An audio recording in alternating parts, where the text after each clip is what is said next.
It's autumn 1929. In northeastern Germany, 9-year-old Helga Missus, a third-generation Latter-day Saint, attends Sunday school in the Tilsit branch. The priceless value of Helga's personal history, as it is included in Saints, is next in Chapter 19, The Gospel of the Master. This is Saints, Volume 3, the podcast. Welcome to the Saints podcast. I'm Shaylin Back. And I'm James Perry. Joining us today, we have Lark Evans-Scally, a folklorist and biographer of one of the characters in this chapter, and Jed Woodworth. Welcome back, the managing historian of the Saints Project. We're so glad to have you two today. Thanks for joining us. Thank you. It's nice to be here. Well, Jed, we are making progress through the book. Here we are in chapter 19. It's all rather exciting. Now, you are in this privileged position, as it were, where you had this opportunity to be so heavily involved in not just researching and writing the book, but thinking about how it was structured, thinking about the kinds of stories that needed to be included. I wonder if you could tell our listeners about some of the challenges that you faced or some of the problems that you overcame during the project. Sure, great question. As we plotted Volume 3 at the outset, we knew that we needed stories that were set in other countries. The reason why this is especially important in this volume is that this is the beginning of the church setting up and not leaving various places. So in the 19th century, of course, we have a gathering doctrine where the presidents of the church asked saints who converted around the world to emigrate to the Great Basin. In the early 20th century, this is stopped for a variety of reasons. So the congregations are being built up around the world. And so we knew that we needed some really solid stories in Europe, especially because the volume ends with the Swiss temple being dedicated. So we looked around, and I had the charge of trying to outline the volume.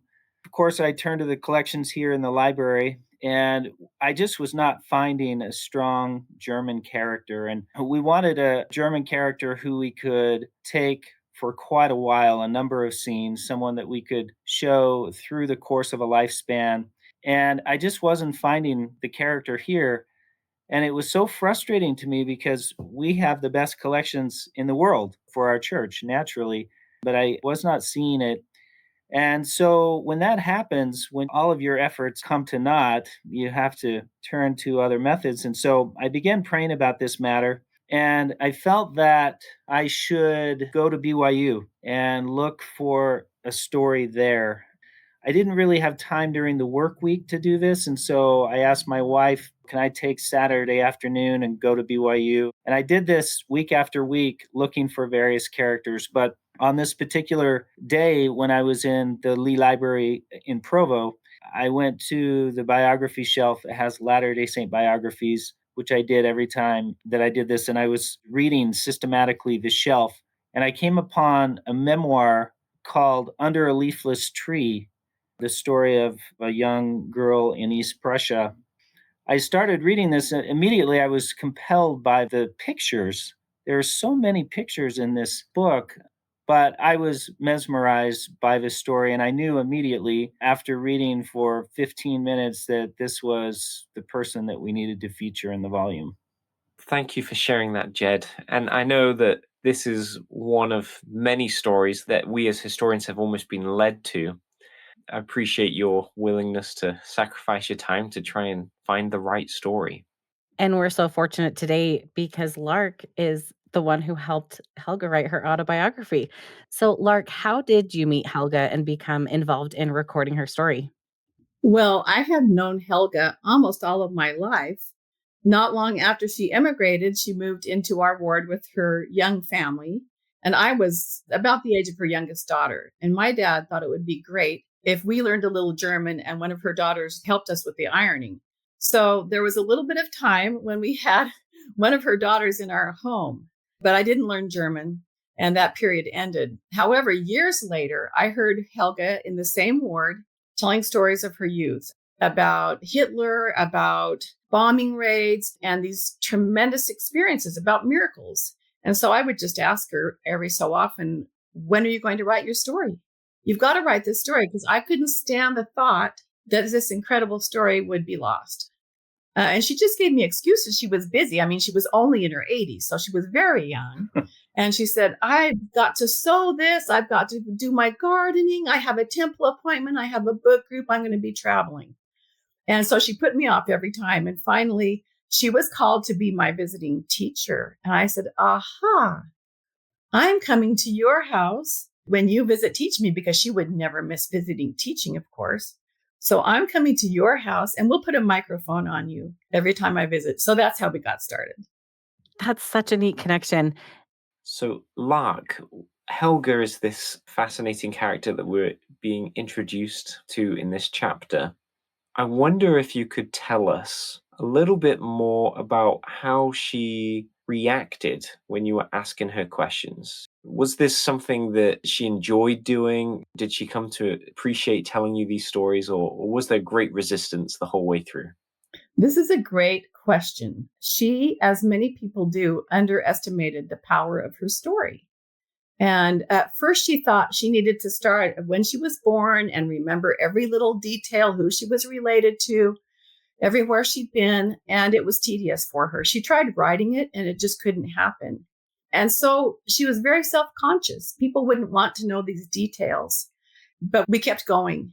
She hated to hear her own voice on recordings. It was a very difficult transition. But one of the things that I know helped us, just like it helped Jed, was we prayed every time we got together that she would remember the details she needed to remember.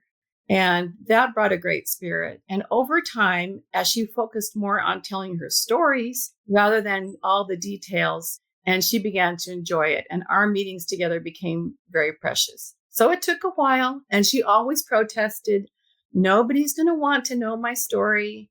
And I always assured her exactly this, Helga, thousands of people will hear your story. But I didn't know how it would be. That was certainly true, if not even more, maybe millions, who knows how many will read the book. But thank you so much for going out of your way to try and record this story. In church history, we sometimes say, no record, no history. And people can have great stories, but if it's never written down, if it's never preserved, they're lost. Could I make an observation on that, James? Yeah, you go ahead. So when we read saints, I think some of us are apt to say, these are the words of someone who on their own preserved them. They wrote them down, or they had a recording made and then they transcribed the words themselves. But I think one of the things that's so powerful about this story that Lark has shared with us is that people need help, and that we should be moved upon by the Spirit and follow those promptings to help other people to get their stories down.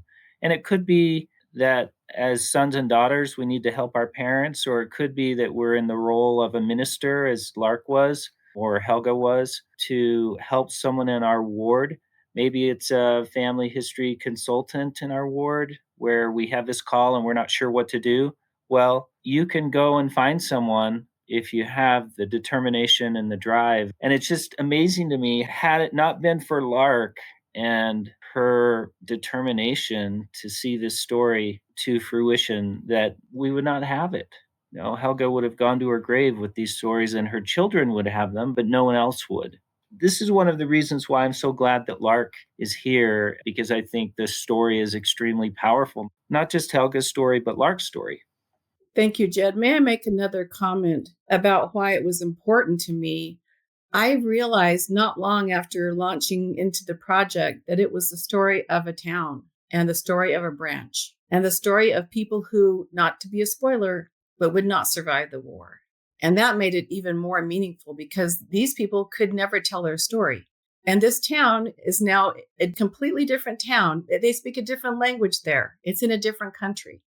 To me, that was really special, to be able to capture a moment in time, especially with Latter-day Saints, and preserve it. So I need to make another comment on the structural level. One of the things we were looking for in the German character is we were trying to show a branch somewhere in Germany. We had no preference where. And we wanted to show a certain leadership transition. So in the late 1920s, John A. Widtsoe, who's an apostle of the church, he was born in Norway and is the mission president in Europe. And one of the very first things he does is he releases all of the young elders from branch leadership. They had been serving as branch presidents. And he said, actually, the Europeans need to be leading their own branches. How would we ever get a temple here if we don't have leadership that is being fostered on the local level? And so in 1929, a whole spate of new leaders come in. And we were hoping our German art could do this for us, could show a local leader. But once again, we weren't able to find a branch president or a Relief Society president who was called. But when I found Helga's memoir, what I saw is that she speaks quite a bit about her branch president, Otto Scholzka, and she has great affection for him, even though he's a stern man. And we see some of that in this scene in chapter 19. But really, what you're getting in this story is you're getting the story of a branch and how you can carve out a little bit of Zion in the midst of a very difficult, dark world. So in their case, it was National Socialism exists. They're surrounded by a political structure that they don't agree with. And yet they still, as a branch, are functioning together on a small level, being able to worship Christ as they choose. I love both of those things that you both mentioned, that it was more than just Helga. It was the branch. It was the branch president. I think that's perfect. And some of the stories in Saints, they work, but we're perhaps using thinner material than in some of the other stories. Other stories, such as Helga's, because of the work of Lark, we have this abundance of material. We're not scratching to try and find details. So this is an incredibly rich arc. Her story, we're going to follow her throughout the years. And not just in a small way. I mean, what's remarkable is, again, going back to Lark's contribution, Helga is the second most frequent point of view character in this book. And the only one who has more scenes is Heber J. Grant. Again, that's amazing. It's a miracle that Lark was able to follow those promptings and not give up when she got resistance from Helga and get the memoir published. That's incredible. I had no idea that she was one of the voices of the entire volume. That's incredible. 12 scenes. And space is a premium in the book. And so we are giving space to the most important stories. And I think that just goes to show the significance of this young German sister's story, that she is occurring as much as a president of the church. It's really important, I think, to have the viewpoint of men and women, older and younger. And we often hear men's stories, but Helga's story is the story of a community in the way that she saw it, the way that she interacted with her community as a woman, as a niece, and a sister. And she focuses on different things than perhaps another person might. And that's another reason why I felt it was so important to grab her story while she could tell it. There are two things that are beautiful about the story. The first is Helga's own story, her story of faith, her story of sacrifice, her story of persistence. The second thing is how Lark, you as an American Latter-day Saint, was able to work with a lady who comes from Eastern Germany, and your armed forces and her armed forces were fighting against one another. And I don't know if you had relatives involved in the war, but it's this beautiful example of how the gospel and how a desire to preserve faithful stories of Latter-day Saints can be a healing bridge. It can overcome things such as the horrors of a world war. Absolutely. We found so much more in common, things that we could relate to as women from different generations, different countries, and arguably historically enemies. The gospel itself was a great unifier. And of course, I felt nothing but gratitude and empathy for who she was and where she'd been. Well, again, Lark, we're so fortunate to have you here today and give a little bit more background to Helga and for this chapter. It really helps to set the scene for just her remarkable story that we're going to enjoy for the next many chapters to come. And since you helped Helga write her autobiography, we would love to hear more from you about Helga's childhood and the types of conditions that she grew up in. Sure. I just can't believe that Helga was born right in 1920. It sets her right between the world wars. She comes of age right at the beginning. She's 19 in 1939. As she's starting to see action, her father had already served in World War I. And she's born in a very difficult time. She's born in a time of political upheaval in Germany, changing of government, changing of perspective in so many ways, and a great deal of suffering after the loss in World War I in Germany. She likes to talk about how the incredible inflation at this period of time. So a person's life savings could be valued less than the cost of a subway ticket, for example. But this becomes a force that moves her family situation in interesting ways. She and her parents move in with her grandparents, her mother's parents. And then an aunt and her husband are married the same year as her parents and move in. And she's born. And then a brother is born. And then they have a child. And this creates this very close family situation that she loved. She loved to be with family surrounding her.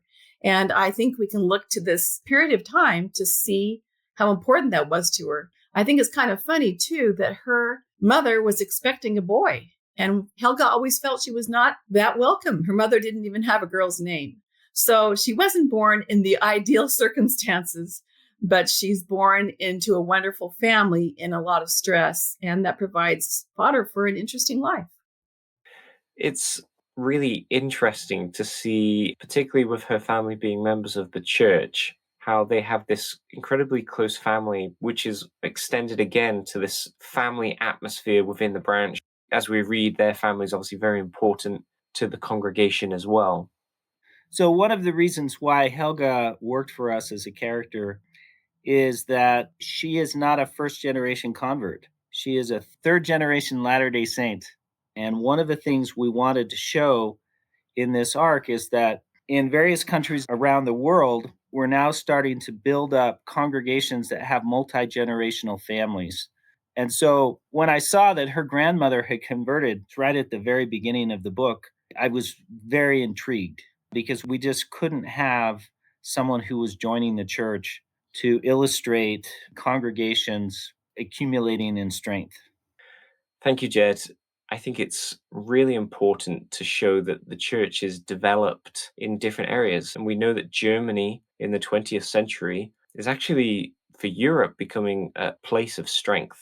And we've got President Schulze, we've got other German Latter-day Saints who are serving in different capacities. Now, Lark, I really love this scene of the congregation working together. We've got lessons, we have music, we've got sacrament meetings. It's a busy community. There are many things going on. We learn here that her family and her extended family belong to the church, but that there's perhaps these varying degrees of activity in the church. I wondered if you could just tell us a little bit more about her family's connection to the gospel and perhaps some of the ways that her family were connected or serving in the church. Sure.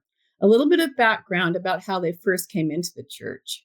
Her grandmother, Wachsmuth, Johanna Hoffmann Wachsmuth, was a younger woman when she met the missionaries in a different town than Helga was born in.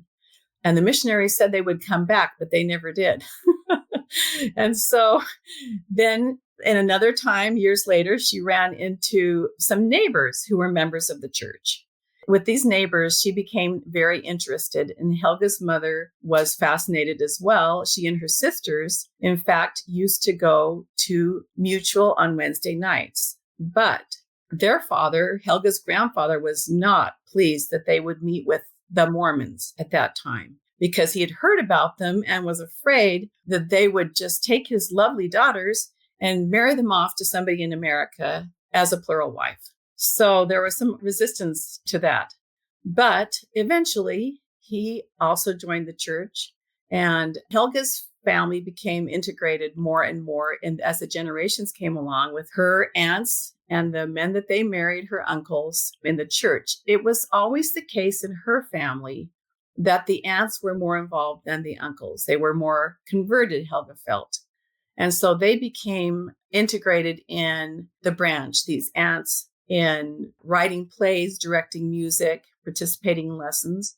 And as her cousins, except one uncle as well, he was also very much converted to the gospel and involved in branch activities. And we see that uncle in this scene, Heinrich, who is leading the Sunday school for a time. Yeah. Well, and Lark, obviously you, with working with Helga, were able to gather these memories, these stories, but there must have been other sources that were used in writing the story of Helga for Saints. And Jed, I wonder if you could just tell us a little bit about what other sources you drew upon to record her story. Sure. The scene that we have in chapter 19 is based on a Sunday school minute book that we have here in the library. And it represents really quite a sad phenomenon, namely that most of the German local records, by local records, I mean Sunday school minutes or sacrament minutes or young men's or young women's minute books, they end in 1929. And you can imagine why that is. It's because there's a worldwide depression that breaks out in the fall of 1929, and therefore it becomes too expensive to transport those minute books back. So during the 1930s in Germany, there's a political change, and so it becomes even harder to export information to the United States. Then there's a world war that occurs, and many of these minute books are destroyed. And so the very last record that we have of Tilsit Branch as an official unit is 1929. It's this Sunday school minute book. And so when you open it up, there's this beautiful script written onto a pre-printed page. So it's got a line for the prayer and who's conducting and who is playing organ or piano and the songs that they have and how many people they have attending and so on. So the script is written by the Sunday school secretary, who is a young woman about 17 years of age. It's in German and it's in an old German script, which I could not read. However, because it's on a pre printed page, you can find English versions. I mean, everywhere in the church around the world, the same page is the same. The information on it is different, but the form is the same. So I was able to use this to reconstruct what Sunday school is like in the branch. And so the parts I was not able to read, I sent to a senior missionary named Sylvia Gauche, who is from Switzerland, and she is proficient in Old German script. On that basis, we were able to write this scene. I have to say one more thing. Again, this is probably going far afield, but when I discovered Helga's memoir, I couldn't imagine that she was still alive because this is 2016 and I could see that she was born in 1920. So I went online and I found Lark's address and I dropped by her house one afternoon and knocked on the door and I explained who I was. And I said, I have many questions in addition to this memoir, which is so beautiful. And Lark said, well, why don't you ask Helga? She lives just around the corner. And I couldn't imagine that at 96, Helga was still alive. So that then began a relationship where Lark and Helga and I and one of our writers, Melissa Leilani Larson, spent some hours together and we were able to get clarification on questions that we had, knowing what scenes we wanted to plot. Once we studied the memoir and we started to imagine various scenes, we then would go and ask her follow-up questions. And so these interviews became essential in addition to what Lark had given us. Well, when did she die? Helga died in October of 2018, a couple of years later. Wow. Mm-hmm. And so, even in other settings, I developed a friendship with Helga. And so, this is so sad for me because I didn't know about Helga's death. And I was so sad that I could not attend her funeral. But what I was going to say is that many times as I was driving into work, I would stop by her house and I would drop by some aspect of German history that I knew she would be interested in, something I was discovering that would help write our scenes. And she was always so accommodating, so interested in what we were doing. And I really loved her. I really appreciate hearing from both of your perspectives as someone who knew her really well. And it makes me sad that she didn't feel like she had much to contribute. And it's so incredible how much she went through, how much she offered through her personal story, and also about the branch. Like Jed, you mentioned, she brought so much information about that branch at the time that we would not otherwise have. And I'm just thinking, most of our readers are not historians, we're not authors or writers. And I'm just wondering, what do we do if we know a member of the church who really has an incredible story to tell, but they don't know how to tell it or they don't want to tell it, and we just don't really know what to do, but we kind of feel these promptings, maybe like Lark felt, or inspired to help share their story? What should we do? I think what really helped with me and Helga was I just told her so many times, you have a wonderful story. And when we hear that from someone else, it is easy to underappreciate our own life or the experiences we may have had. Certain stories seem to be more valued by certain people. And so that would be the first step, just to say, your story really matters to me. I would hate for it to be lost. I think that's key. And then there's many ways you can approach it, but small bites make a big difference. If somebody will agree to talk to you for just a short period of time, it took a long time for all these stories to come out, but just start with, where is a time when you felt you couldn't go on? When is a time you felt rescued by the Lord? What was something that was so scary that you faced? And how did you get through it? Or asking them memories. When I speak about your childhood, what comes to mind? Or special occasions. We all have an attachment to relationships, to holidays, to big events. So helping somebody access those pieces of their lives, especially prayerfully, is a great way to get down below the surface to what's really meaningful. And then patience. We have so many great tools. I have to tell you, we had to use the little recording machines and little microphones, and we have this in our phone now. We can take a picture, we can get a short story, an audio, and at least store it someplace. I appreciate you sharing that, because with Helga, she very obviously lived through significant periods of history for the world, of the church. And so it's hard for me to think that maybe the people around me or the things that are happening as history. It's hard for me to make that connection with history. But then we hear Jed saying, if you don't record it, nobody has it. And so I just appreciate that perspective. And it gives me a different way of looking at the people around me and the things that are happening around me.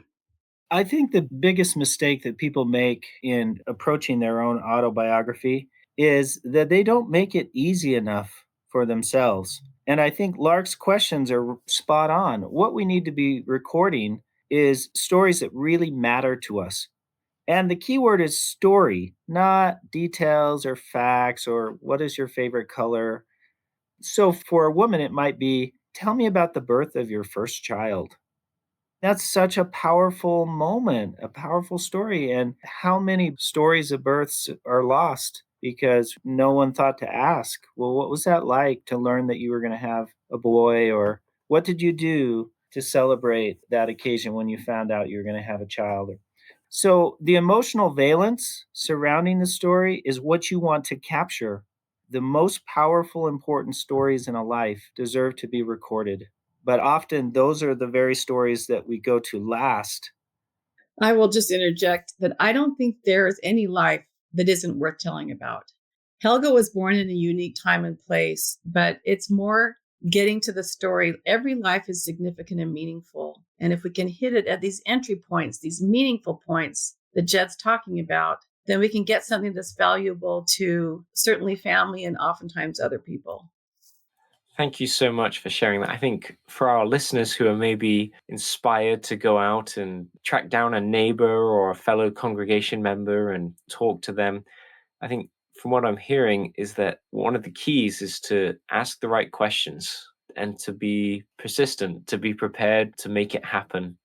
And we're going to hear of other stories in this volume where people have been inspired to talk to someone and to record their stories, which otherwise would mean that their story was lost and that it wouldn't be able to appear in Saints. So we have that to look forward to as the volume proceeds. Well, Jed, I love local history. I love understanding people. I love understanding communities. I love understanding settlements. And this book, as with the previous two books, is a book about people, is about communities. I wonder if you could tell us about how you find a balance between researching small individual groups of members, but then also try to balance it with large stories of church presidents and large international events. Well, that's a great question. The question of how you balance stories of church presidents and local communities. We know that it's very important to understand what is happening in Salt Lake, and Latter day Saints want to know what their prophets are revealing at any given time. What are they saying? And this goes for all of the general leaders, I think. So we can never go too far afield from general leaders, but we know that the church is larger than just leaders. The church is made up of all sorts of people around the world who have a relationship with the restored gospel. So in this volume, we were trying to capture the texture of being in a branch far from church headquarters. And we've talked about Tilsit being one of those places. We wanted to take people inside of this branch that is in Germany. But we knew also that we needed a story of an American branch. And the reason for that is that there's a widespread movement of church members out of the Great Basin in the early 20th century. And we call that the outmigration, where members go out to far flung communities. They go for reasons of school or they find a job. And so families are going outward, just as in the 19th century they came to the Great Basin, now they're going back out.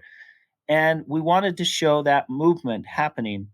It just so happened that we had a couple of characters, Len and Mary Hope, African Americans who were converted in Alabama, and we learned that they moved to Cincinnati in the 1920s. And so that put Cincinnati on our radar because we wanted to return to the Hopes. And we started investigating Cincinnati as a possibility. And we quickly found that the branch president in the 1920s and 1930s was a man named Charles Anderson, who had migrated from Salt Lake with his wife, Christine. He'd gone to Cincinnati to start a business. And he wrote a memoir called 24 Years in Cincinnati. And I really don't think that we could find another branch president in this time who published a memoir. And it's a very detailed memoir, it's really a great document. So we said, well, let's go to Cincinnati as our outmigration story in the United States. And only later did I realize that we had a parallel structure going, which was really perfect for the volume. Tilsit and Cincinnati mirror each other. We're able to see two branches and how they function in parallel, but also we see the differences. And we also see those branches through young people. So in Tilsit, it's Helga Meiches, and in Cincinnati, it's Paul and Connie Bang, who are two teenagers who we follow over time. And so it turned out to be a lovely piece of poetry, I think, in the book, where we have these two spines that are the local branches, one in Germany and one in the Midwest United States. I love it. And I'm hoping that our readers and listeners will enjoy getting a sense of detail of what it meant to be a Latter-day Saint here in the 20th century. This is the volume, I think, that our readers and members of the church are going to know the least about. And hopefully these two arcs, the Cincinnati arc and the Tilsit arc, or Helga's arc at least, will help educate and inspire readers of Saints. Well, Jed and Lark, this has been such a wonderful conversation. I so appreciate hearing from both of you and having such different perspectives that have really contributed to this story in Saints. So thank you again for being here with us today. Thank you. Thank you. It's been so much fun. Thank you for listening to this week's episode. We hope you enjoyed it. We hope you took away some new insights into this volume. And we would love to hear your thoughts, opinions, questions, and insights from this chapter of Saints. And you can email saintspodcast@churchofjesuschrist.org. It would be great to hear from you.